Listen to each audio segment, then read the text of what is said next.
हाँ, नहीं वैसे सर्दियाँ आ रही है अभी, हाँ, अब च्यवनप्राश तो का टाइम आ सीजन। गया।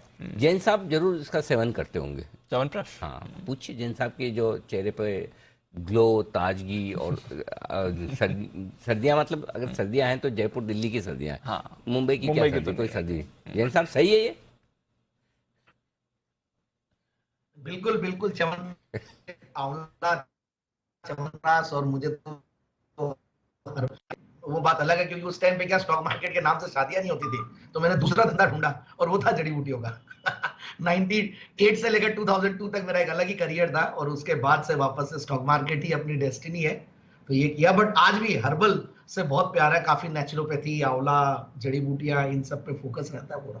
अरे वाह, बहुत सारे मार्केट के लोग वापस से ना एंटरप्रेन्योर बन रहे हैं, नए नए फील्ड में जा रहे हैं। कोशिश करके देखो जैन साहब।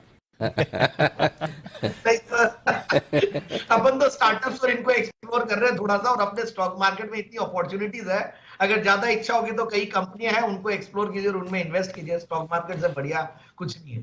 चलिए बढ़िया। जो काम करे उससे प्यार होना चाहिए और उसमें पैशन होना चाहिए। बंसल जी आपको कुछ एडवाइस देना चाहते हैं? बंसल जी ऐसा जी, बंसल जी सीधे जैन साहब को एडवाइस दे दीजिए। नहीं अनिल जी, मैं तो जैन साहब के पास अनिल जी 3-4 बार हर्बल का भी प्रपोजल लेके गया हूँ। मेरे दिमाग में out of the box 3-4 ideas हैं। कुणाल जी तो आइडियाज को, जैसे वो हमारे सदानी जी है ना, आज तक जर्मनी नहीं लेके गए, तो कुणाल जी को आइडिया दो तो वो आइडिया ही रह जाता है। तो जैन साहब के पास भी मैं लेके गया हूँ आइडियाज, तो पाइपलाइन में है अनिल जी, हो सकता है आगे चल के कुछ बड़ा हो जाए। ओके, बढ़िया है। चलो ऑल द बेस्ट आप दोनों को। आइए करते हैं शुरुआत। राजेश पालवे साहब भी हैं तैयार, जैन साहब भी है तैयार। एसपीएल मिड कैप स्टॉक्स का है वक्त।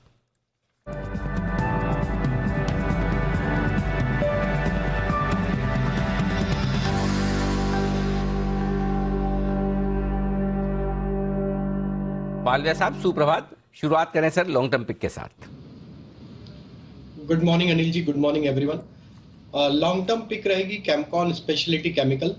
ये स्टॉक में देखें तो एक करेक्शन के बाद स्टॉक में मंथली सेटअप के हिसाब से देखें तो पिछले 5-6 महीनों में स्टॉक ने एक बॉटम बना के जिस तरीके की रिकवरी दी, और अब short term medium term chart पे एक स्ट्रेंथ यहाँ पे बनते हुए दिख रही। स्टॉक अपने सारे ही 200 डे 100 डे मूविंग एवरेज के ऊपर ट्रेड करते हुए दिख रहा है। जिस तरीके से लोअर साइड पे एक एक्यूमुलेशन के बाद स्टॉक में जो फॉर्मेशन डेली वीकली सेटअप पे बनते हुए दिख रहे हैं, हमें लगता है ये स्टॉक अब एक अच्छा अपमूव यहाँ से लॉन्ग टर्म बेसिस पे कंटिन्यू करते हुए दिख सकता है। लॉन्ग टर्म के टारगेट हम कैमकॉन में एक्सपेक्ट कर रहे हैं जो आना चाहिए करीब 540 से लेके 560 तक के। कोई भी डिप्स मिलती है वॉलेटिलिटी के चलते तो इसको बाय एंड एक्यूमुलेट करें।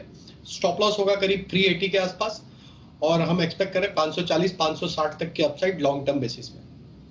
तो 540 से 560 तक के टारगेट के लिए केमकॉन स्पेशलिटी ये है वो स्टॉक्स जहां पर खरीदारी करने के लिए है। जैन साहब बताएं सर आपकी लॉन्ग टर्म पिक। बिल्कुल, फार्मा स्टॉक्स पे पूरा ध्यान है, और मुझे ऐसा लगता है कि फार्मा स्टॉक्स कुछ अच्छा करेंगे आने वाले दिनों में, और दिख भी रहा है। सिप्ला इनफैक्ट आउट परफॉर्म कर रहा है, तो वैसा ही एक स्टॉक है जेबी केमिकल्स एंड फार्मा। और ये कंपनी भी मैंने बहुत पहले भी रेकमेंड किया हुआ, और इस बार भी रेकमेंड करने का रीजन है कि काफी सारे एक्शंस रहे हैं, काफी कुछ एक्विजिशंस और ये सब भी रहे हैं कंपनी में अलग अलग ब्रांड्स के, तो उसका भी इंपैक्ट मिलेगा। और मुझे ऐसा लगता है कि देखिए जो फंडामेंटल्स है वो बहुत बढ़िया है, और करीब 23-24 का रिटर्न ऑन कैपिटल एम्प्लॉयड है, 18% का रिटर्न ऑन इक्विटी है, और जून क्वार्टर का रिजल्ट भी बढ़िया था। इनफैक्ट लास्ट 3 क्वार्टर के मुकाबले 100 करोड़ प्लस का, जनरली 80-90 करोड़ का रेंज था, तो जून का क्वार्टर इनका हमेशा मैंने देखा कि हिस्टोरिकली काफी बढ़िया रहा, तो इस बार भी 105 करोड़ का पैट रहा है, और प्रोमोटर्स की शेयर होल्डिंग तो 54% ही है। एफआईआईज डीआईज भी बहुत स्ट्रांगली इनफैक्ट कॉन्फिडेंट है इसमें, और करीब 20% के लगभग 18% के लगभग एफआईआईज डीआईज दोनों मिलकर होल्ड करते हैं। मुझे लगता है कि स्टॉक पे बिल्कुल ध्यान देना चाहिए, और जिस तरीके के अभी माहौल बने हुए हैं तो डिफेंसिव्स के ऊपर तो फोकस रखना ही है। मेरे हिसाब से 2190 और 2230 के टारगेट के लिए स्टॉक को खरीदें। 2190 2230 ये है आपके लिए टारगेट्स। खरीदारी करनी है जेबी केमिकल्स, पहले भी जैन साहब के रेडार पर रह चुका है काउंटर पर। आइए 10 की कमाई लेते हैं शुभम जी की तरफ से। शुभम जी बताएं सर। दीपांशु जी, 10 की कमाई में मैं सेम सेक्टर फार्मा के साथ ही रहूंगा, और मुझे लगता है कि डिवीज लैब को अगर हम देखें तो काफ़ी समय से स्टॉक कंसोलिडेट कर रहा है, और अब मुझे लगता है कि ये कंसोलिडेशन काफ़ी मैच्योर हो गया और पूरा सेक्टर में भी थोड़ा एक्टिविटी अब देखने को मिल रहा है। तो डिवीज लैब को निवेश के तौर पे 2 महीने के पर्सपेक्टिव से पोर्टफोलियो में ऐड करना चाहिए, और अगर हम इसको 2 महीने का समय दें तो 4150 4150 तक के यहाँ पे लक्ष्य आते हुए दिख सकते हैं, और 3450 पे एक स्टॉप लॉस मेंटेन करें इस ट्रेड के लिए। तो आज डिवीज लैब पे 10 की कमाई में खरीदारी की राय। डिवीज लैब है वो स्टॉक्स जहां पर खरीदारी करने की राय आपके लिए आती हुई 10 की कमाई के तौर पर 3680 रुपए वाला स्टॉक। तो शुभम जी ने अपना ट्रैक रिकॉर्ड एकदम मेंटेन रखा है। बड़े बड़े स्टॉक रिकमेंड करने का जो सिलसिला है शुभम जी का, वो अभी भी आगे बढ़ता हुआ आपको नजर आएगा। शुभम जी सही है? मैं एक्चुअली बीच में इतने सारे स्टॉक मैंने 1500 से नीचे वाले दिए थे कि मैं भूल गया था कि ये कमेंट आज आ सकता है। 1500 से नीचे वाले भी छोटे लगते हैं शुभम। शुभम जी बड़े वाले स्टॉक्स को और बड़ा करने की मुहिम में जुटे हैं, और हमारे Sumit ji once upon a time छोटे स्टॉक्स को बड़ा करने की मुहिम में। सुमित जी का प्रण यह है कि देश में कोई भी स्टॉक 100 रुपए के नीचे ट्रेड न करें। ऐसा ही है सुमित जी? नहीं अनिल जी ऐसा नहीं है, लेकिन हाँ बस जो अच्छे स्टॉक है और जिसमें मोमेंटम बनता है वो जरूर सबके पास जाना चाहिए। इस अभियान में हम सब आपके साथ हैं सुमित जी, आगे बढ़े। वोट मत मांगिएगा। हाँ बस आ रहे देखो तैयार हो गए सुमित जी। आइए तैयार है कुशल और बताने के लिए ये कि वोडाफोन आइडिया को इंडस टावर ने क्यों दी है सख्त चेतावनी। चेतावनी कैसी है, वजह क्या है, कुशल बताइए। सर चेतावनी वोडाफोन आइडिया को यही आ सकती है कि पैसे लौटाओ।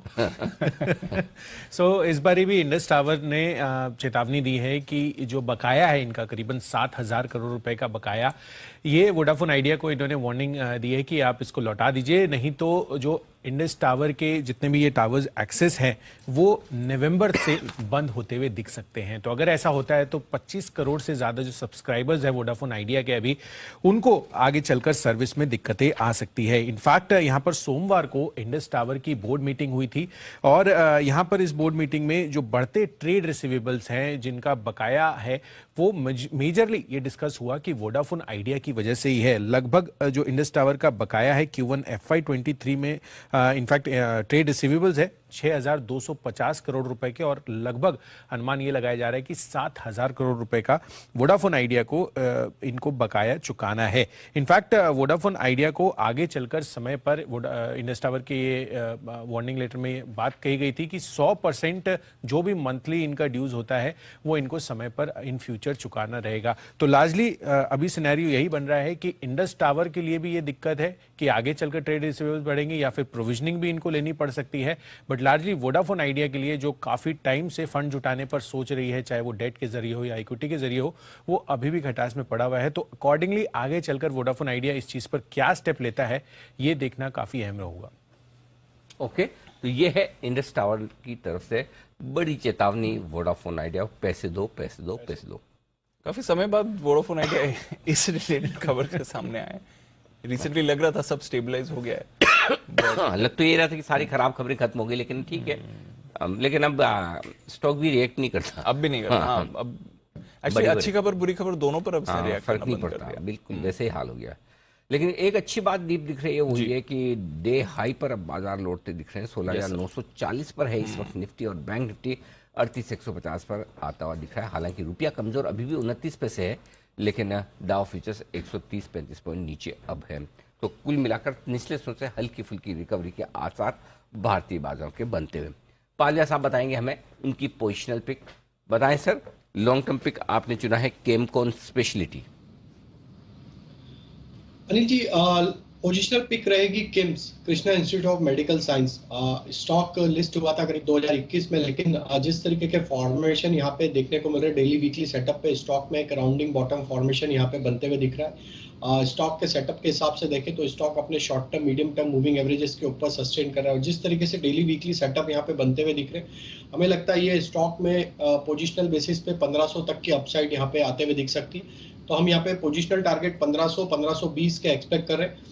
करंट लेवल से स्टॉप लॉस जो रखना होगा वो करीब होगा 1330 के आसपास। तो KIMS, Krishna Institute of Medical Sciences buy करने की सलाह रहेगी पोजिशनल पिक में। आपके लिए किम्स में खरीदारी करने की राय राजेश पालिया साहब की तरफ से आती दिख रही है। ये स्टॉक है जो एक्शन में रह सकता है, 1370 के आसपास है। यहाँ पर आपको स्टॉप लॉस लगाना है 1330 का और करनी है खरीदारी।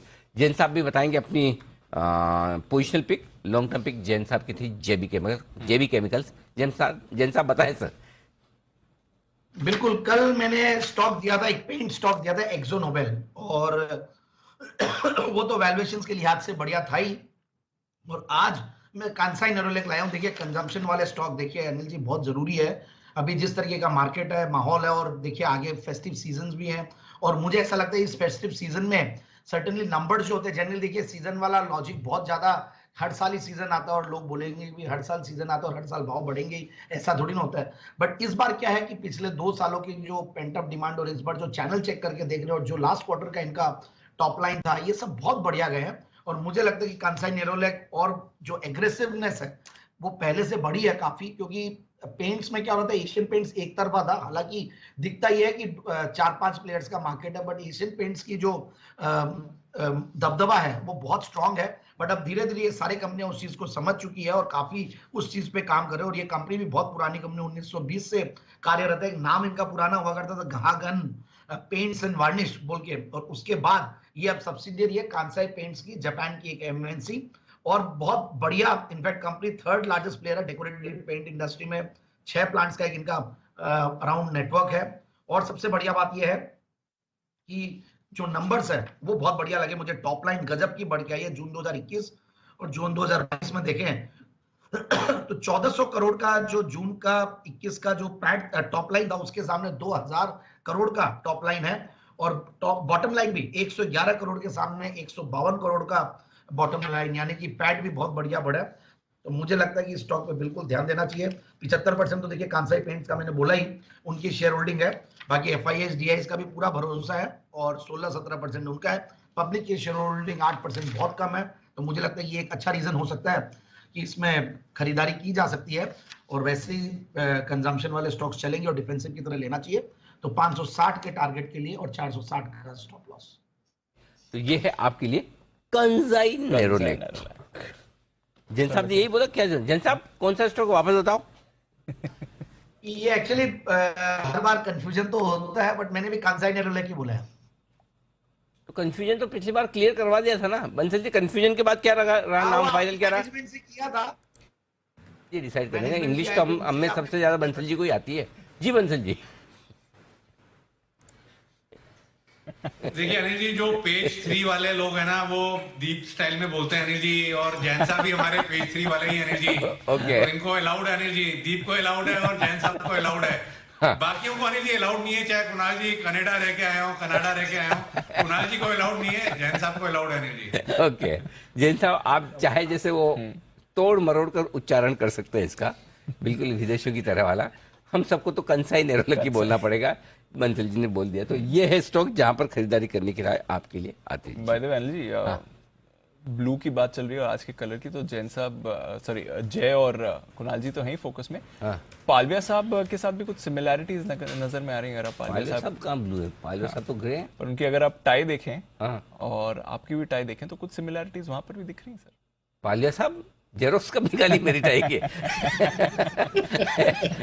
जेरोक्स निकाल के इस्तेमाल हो गई, ये तो पता ही नहीं चला। बढ़िया, नीली टाई की आपको बधाई सर। बहुत बढ़िया। वो अनिल जी, मैं आपके ही गांव घूम के आया हूँ सर अभी राजस्थान, तो थोड़ा असर आ गया आप। यार हमारा तो शहर है, गांव तो नहीं है, तो ठीक ठाक से शहर है बिल्कुल। कहाँ उदयपुर चित्तौड़गढ़ कहाँ घूम के आए हैं?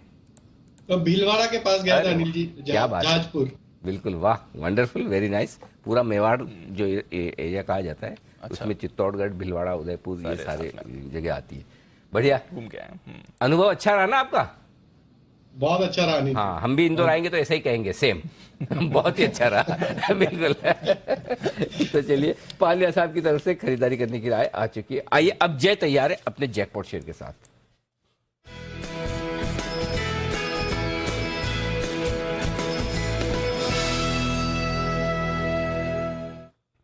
बताएं जय।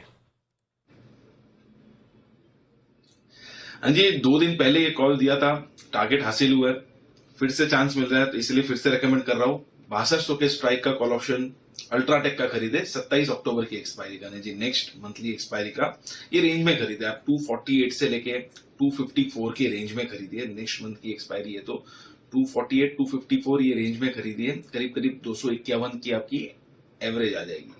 और स्टॉप लॉस अनिल जी रहेगा 200 का, तो एक्जैक्टली 51 पॉइंट्स का स्टॉप लॉस रहेगा, 100 का लॉट साइज है, तो 5100 का आपका डाउन साइड रिस्क हुआ। बट ऊपर में टारगेट्स अनिल जी बहुत ही अच्छे आ रहे हैं, बिकॉज मेरा ये मानना है कि लगभग 6400 तक के लेवल्स आपको अल्ट्राटेक सीमेंट में स्पॉट में देखने मिलेंगे। और इसके टारगेट जो ऊपर में मेरे निकल कर आ रहा है वो लगभग है 327 से लेके 370 के। सो 327 370 बड़े टारगेट्स जो ऊपर निकल कर आ रहे हैं। 370 यानी कि ऑलमोस्ट 120 पॉइंट ऊपर आपको देखने मिल सकता है सेकंड टारगेट। उसके लिए आपको खरीदना है इसका 6200 के स्ट्राइक का कॉल ऑप्शन। क्लियरली मुझे ऐसा लग रहा है कि काफी ओवरसोल्ड हो चुका है और ये लोअर लेवल्स पर इसको सपोर्ट मिल रहा है। 2 दिन से जो गिरावट हो रही है इसमें जरा भी पार्टिसिपेट नहीं कर रहा। आई एम श्योर कि जैसे ही बाउंस जैसे हमें देखने मिल भी रहा है जी एज एंटिसिपेटेड, और थोड़ा भी बाउंस आया तो 6400 तक के लेवल्स एटलीस्ट अल्ट्राटेक सीमेंट में देखने मिलेंगे, ऐसा मेरा मानना है। इसलिए इसका कॉल ऑप्शन खरीद के चले। ओके, तो अल्ट्राटेक का कॉल ऑप्शन खरीद कर चलिए। यह है आपके लिए जय की तरफ से सलाह। 6200 का कॉल खरीदना है। सीमेंट पर अभी भी फोकस बना हुआ है, गया नहीं है।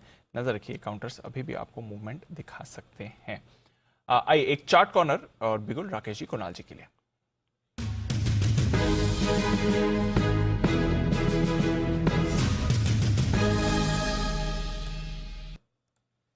बताएं सर। दीपांशु, खरीदारी की राय है टीसीएस में, टाटा कंसल्टेंसी में खरीदारी की राय है। इसके अंदर भी एक रिवर्सल देखने को मिल रहा है। आईटी काफी अच्छा लग रहा है, माइंडट्री भी हम लोगों ने रिकमेंड किया था, स्टॉक चल रहा है। अब टीसीएस का नंबर लग रहा है और ये स्टॉक भी एक अच्छा उछाल दिखाने का पोटेंशियल रखता है। ओवर टू कुणाल जी। देखिए यहाँ पर भी एक कॉन्ट्रेरियन बाय दे रहे हैं मैं और राकेश जी। दीपांशु, यहाँ पर देखिए टीसीएस के लिए एक बहुत पारंपरिक सपोर्ट रीजन है 3000 के आसपास, 19 स्तरों के आसपास ट्रेड कर रहा है। हमें लगता है यहीं से एक अच्छा बाउंस आएगा, तो मौजूदा स्तरों पर बाय करके चलें। 3000 से थोड़ा नीचे 2990 पर स्टॉप लॉस रख लें। पहला टारगेट होगा 3100 का, तो 3100 के टारगेट के लिए 3100 3150 दो टारगेट लेकर के बाय करने की राय है टीसीएस। 3150 के टारगेट के लिए करें खरीदारी टीसीएस में, ये राय कुणाल जी राकेश जी। और बंसल जी, जो आप कह रहे हैं अब टीसीएस का नंबर लगेगा, नंबर लगना हमारे राजस्थान में से बोलते नंबर लगना मतलब पिटाई विटाई, या मतलब ऐसा वो नेगेटिव सेंस में होता है, जैसे आपके थैंक यू होता है ना वो पंजाब में वैसा। हाँ, तो मतलब नहीं, बिल्कुल सही बोल रहे हैं अनिल जी, लेकिन हाँ। ये तो राजस्थान नहीं है अनिल जी, ये जी बिजनेस है ना, यहाँ पे सब अलाउड है अनिल जी। अरे वाह, हम बोले तो आप ऑब्जेक्शन ले लेते हो, लेकिन ये बोले टीसीएस के चलने का भागने का वक्त आ गया है। अब यहाँ से खरीदारी करने की राय 3100 और 3150 के टारगेट लिए कुणाल जी और राकेश जी की तरफ से चार्ट कॉर्नर 2990 का स्टॉप लॉस लगाकर करनी है खरीदारी। कितने लोगों के पास है आईफोन, जरा बताइए हमारे, किस किस के पास आईफोन है? कुणाल जी, सुमित जी और बस दो ही, बंसल जी। कुणाल, बंसल जी के पास। बंसल जी इतना सोच तो पहले चेक किया क्या कौन सा वाला है, फिर डिसाइड किया है? बंसल जी तुरंत आना चाहिए ना, ये तो इसमें क्या सोचना है? किसने गिफ्ट किया है? दूसरे किसने? अनिल जी मेरा हाथ दिखा नहीं अनिल जी, हमारे तो नहीं अनिल जी, खुद के अनिल जी और पूरे परिवार के पास, सबके पास, मदर से बच्चे तक सबके पास अनिल जी आईफोन ही है। अच्छा, कुणाल जी मना करें जी। कुणाल जी। अनिल जी, हाँ अनिल जी देखिए, आईफोन तो मेरे पास है, लेकिन अगर अनिल जी आप आईफोन 14 का गिव अवे कर रहे हैं, आजकल बड़ा चलन है अनिल जी। हाँ, तो अनिल जी 14 नहीं है मेरे पास, तो भिजवा दीजिए अनिल जी। हाँ, इसीलिए क्या बड़ा चलन है ना, वो आपकी जो गलतफहमियां दूर करनी बहुत जरूरी है, इसीलिए पूछा। तो 3 जनों के पास आईफोन है, 4 के पास नहीं। मेरे पास है। इधर किसके पास? दीप के पास भी है। आशीष आपके पास भी है? वाह, टाई हो गया भाई, क्या बात है।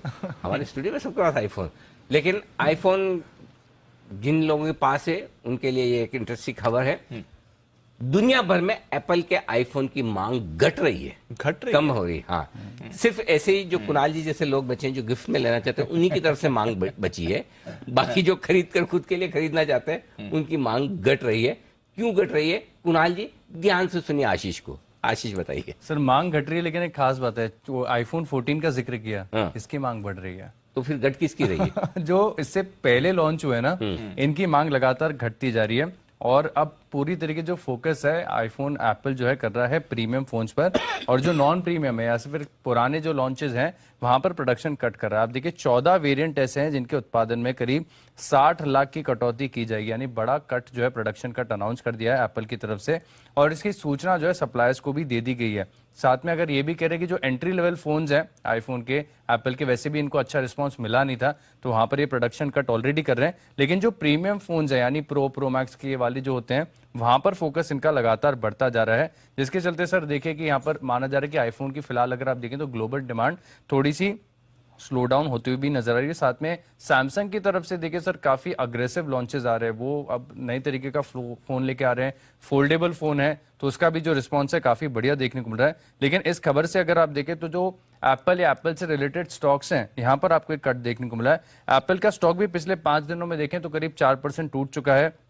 उनके जो चिप मेकर है जिसको चिप सप्लाई करते हैं इनमें 2% की गिरावट आ गई है। असेंबली जो आईफोन की करता है हॉन हाई प्रिसीजन, इसके स्टॉक में करीब 2-2.5% की गिरावट है। और साथ में अगर आप देखें तो जो दूसरी कंपनीज हैं इनसे जुड़ी वहां पर भी आपको कट देखने को मिल रहा है। सर भारत में कंपनी रेडिंगटन, यहाँ पर फोकस करना होगा कि अगर भारत में मांग घटती है तो सीधा असर रेडिंगटन को होगा। लेकिन पुराने की मांग घटे तो पुराने की तो घटती है हमेशा, नहीं पहले नहीं घटती थी, अब ज्यादा घट रही है। अभी ज्यादा घट रही है सर। अच्छा, हाँ ओके। और एंड्रॉइड की तरफ से भी कंपटीशन थोड़ा सा बढ़ रहा है। हाँ, तो दूसरे फोन बहुत जोरदार आ रहे हैं सैमसंग, है ना। जरा जैन साहब से पूछते, जैन साहब दूसरे वाले फोन यूज करते हैं ना। जैन साहब वाकई में दूसरे फोन काफी बढ़िया आ रहे हैं। बिल्कुल सैमसंग गजब है अनिल जी, और वो उनके जो लेटेस्ट आए हैं वर्टिकल फोल्ड वाला, या अब वो मॉडल्स तो नाम याद नहीं आ रहे मुझे, और जो हॉरिजॉन्टल फोल्ड वाला, उनकी बहुत जबरदस्त डिमांड, और इस बार नेक्स्ट फोन मेरा शायद वही होगा। बाकी मैं अभी तक तो वन प्लस पे ही था, बट जो फीचर्स और जो रेट है, प्राइस है, उसके सामने आई थिंक फीचर्स वहां से ज्यादा आते हैं। नॉट जस्ट कि मैं ये यूज कर रहा हूँ, बट जो मुझे देखने में आते हैं, क्योंकि ये जो आप टाई करते हैं हमेशा कितने आईफोन वाले और कितना नॉन आईफोन वाले, हमेशा हमारे यहाँ पे भी रहता है, बट मैं तो हमेशा नॉन आईफोन वाले ही रहूँगा। नया फोल्डिंग वाला फोन लेना नेक्स्ट। जैन साहब बर्थडे कब है जैन साहब आपकी? वो तो गया ना सर 15 अगस्त। ओ, बहुत इंतजार करना पड़ेगा। मेरा इरादा था बर्थडे पे, तब तक तो नया कोई कोई मॉडल आ जाएगा। पता था अभी 15 अगस्त को गया मेरा। जी कुणाल जी शायद गिफ्ट अभी देना चाहते हैं। जी कुणाल जी। अनिल जी देखिए, इन नए तथ्यों की, अनिल जी अब ये नए तथ्य सामने आ गए हैं, तो अनिल जी मैं ये जो जैन साहब बता रहे हैं अनिल जी, गैलेक्सी फोल्ड 4, अनिल जी ये स्वीकार कर लूंगा अगर अनिल जी अगर आप आईफोन नहीं देना चाहते हैं, क्योंकि उसकी मांग घट रही है। वो एक पुरानी कहावत है कि दान की गाय के दांत दाढ़ नहीं देखे जाते, मतलब कितने दांत है कितने नहीं है। हाँ, दान में जो गाय तो हाँ, ले लो। कुणाल जी ने पुराने मतलब जमाने में जो पढ़ाई की ना, आज भी इनके बहुत काम आ रही है। आइए लेते हैं, नहीं ब्रेक कहां से लेंगे, न्यूज पर यूज का वक्त हो गया, तो आइए चलिए जल्दी से करते हैं मुलाकात रूट मोबाइल के टॉप मैनेजमेंट से।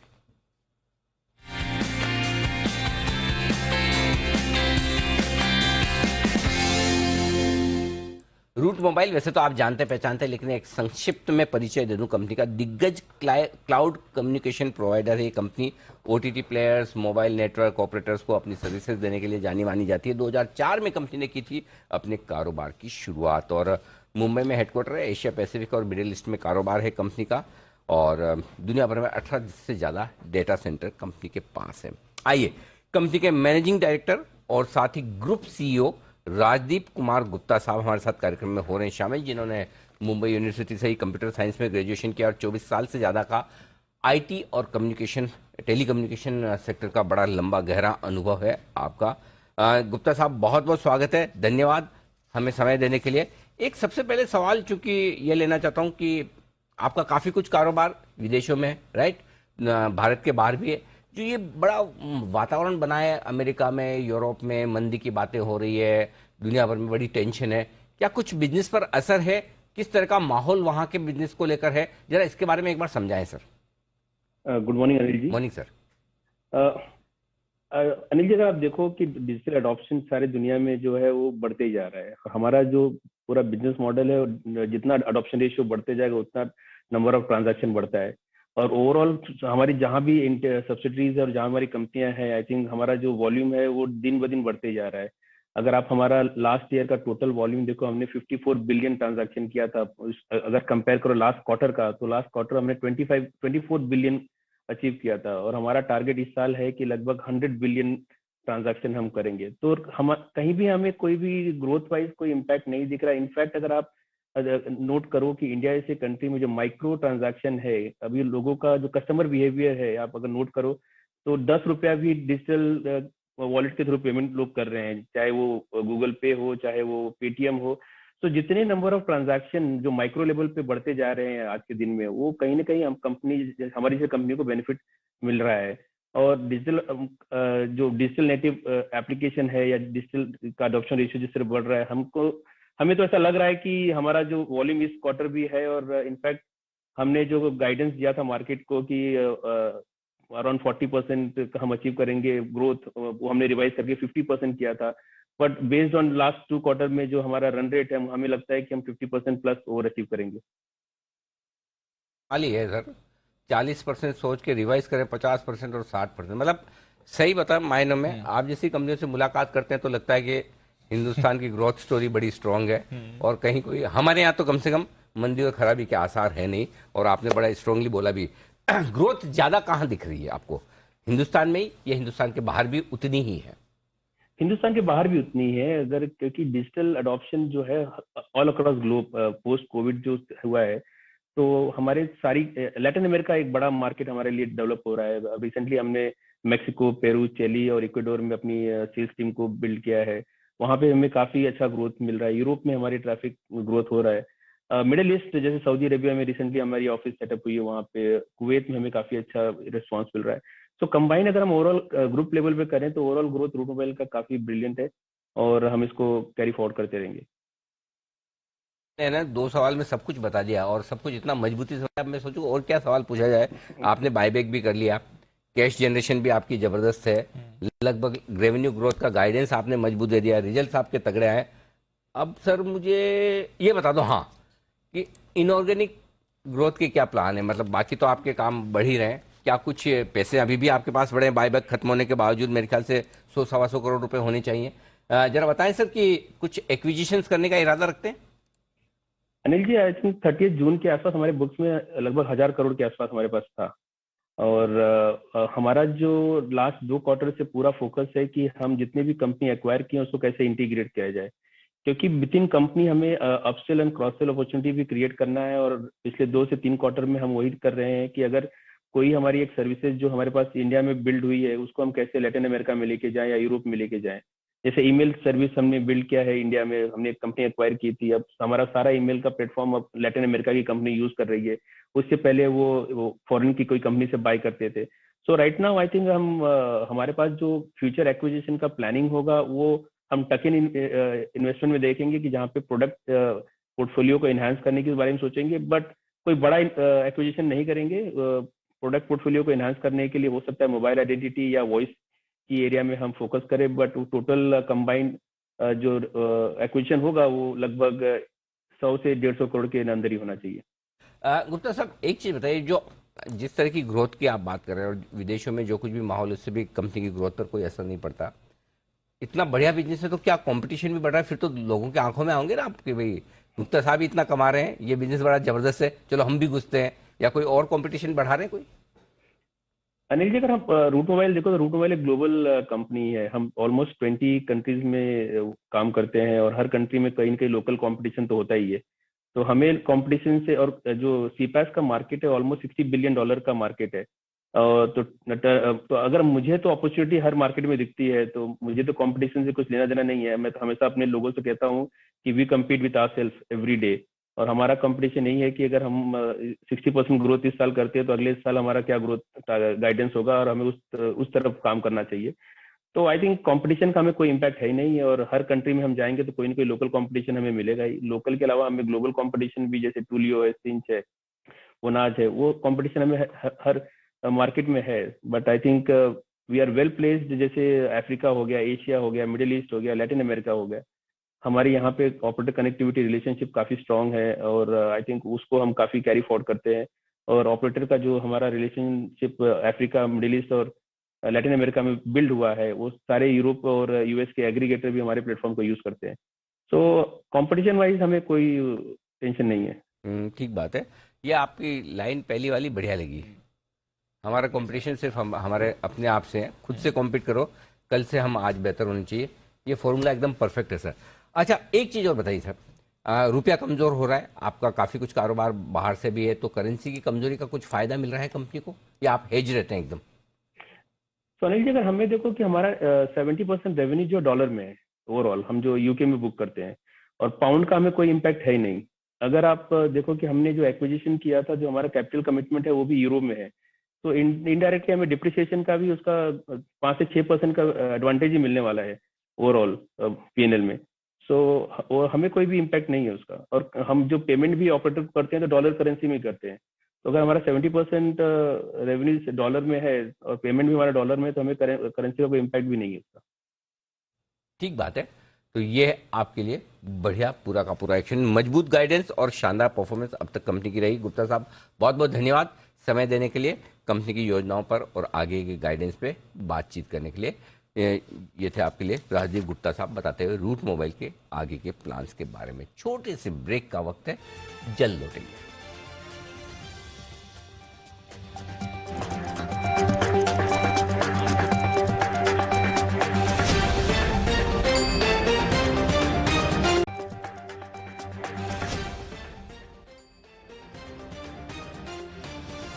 स्वागत है आप सबका एक बार फिर से हमारी खास सीरीज मार्केट आउटलुक में। और आज हमारे साथ कार्यक्रम में शामिल हो रही है इंडिया फर्स्ट लाइफ इंश्योरेंस की CIO पूनम टंडन जी।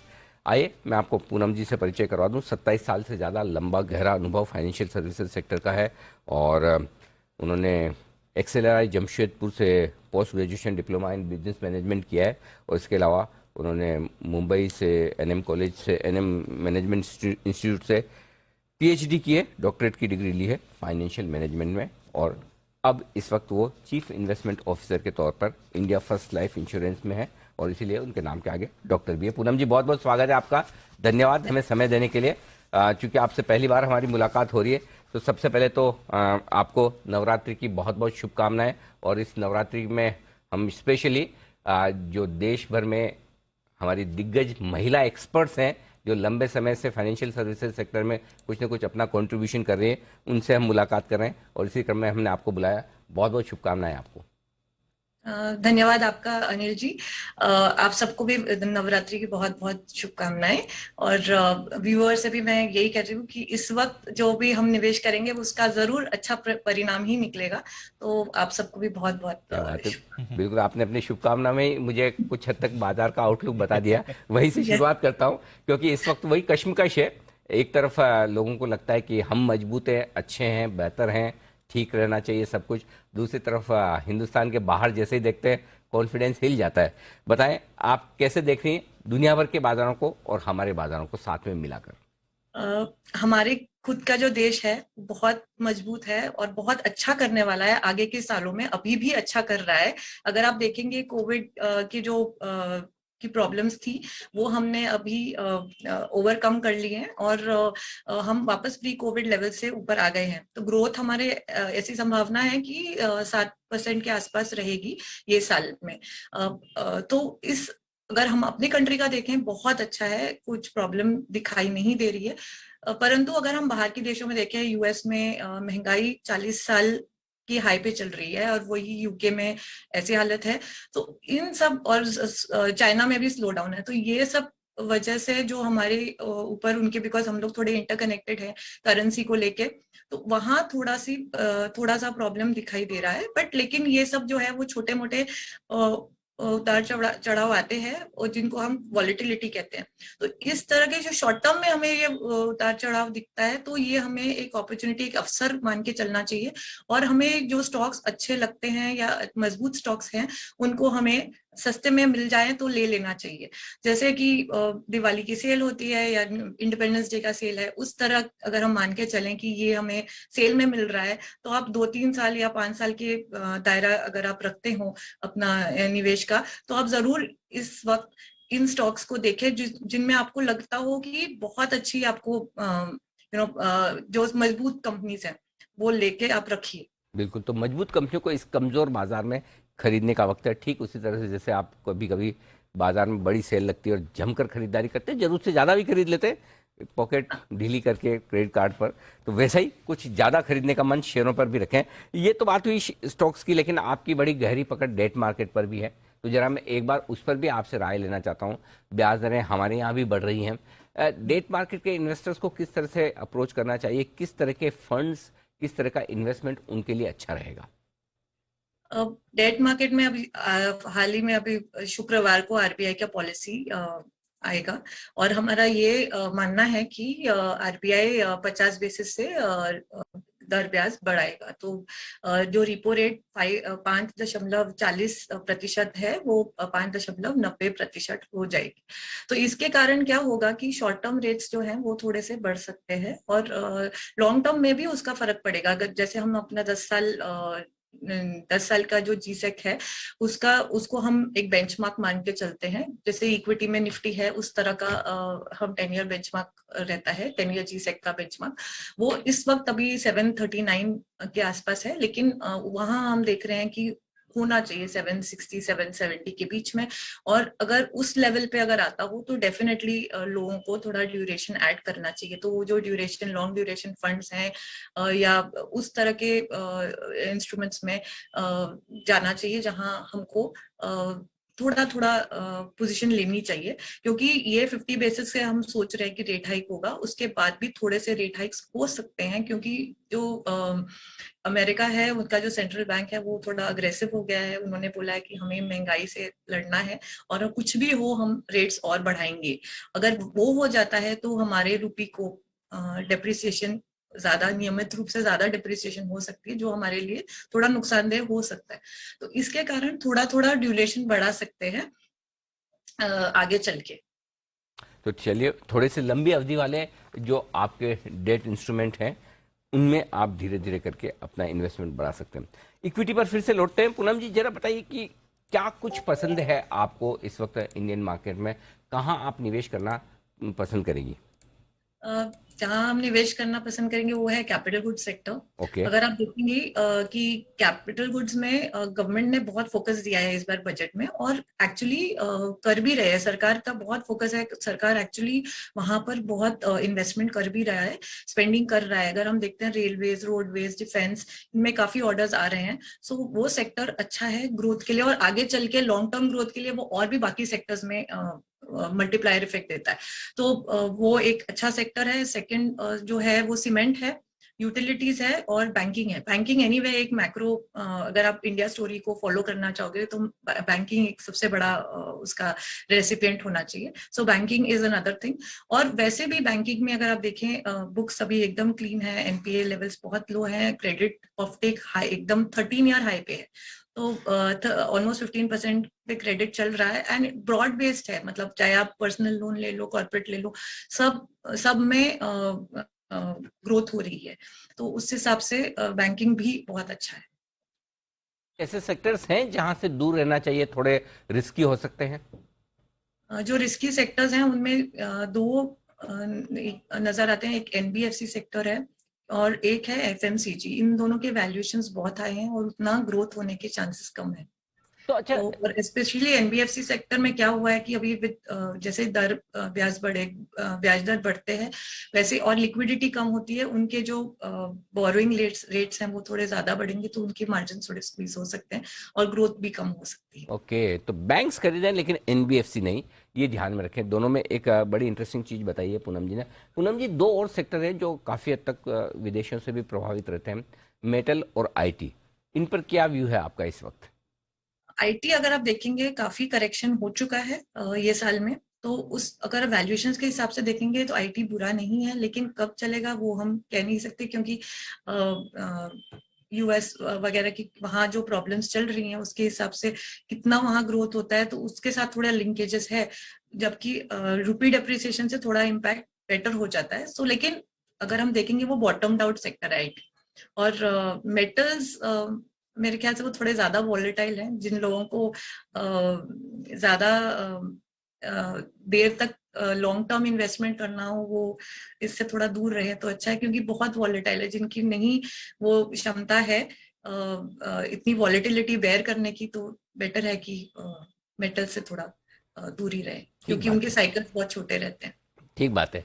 तो निवेश कहाँ करना है वो ज़्यादा इंपॉर्टेंट है। और पूनम जी कह रहे हैं कि आप कैपिटल गुड्स, सीमेंट, बैंकिंग और यूटिलिटीज, ये 4 सेक्टर पर रहें बुलिश।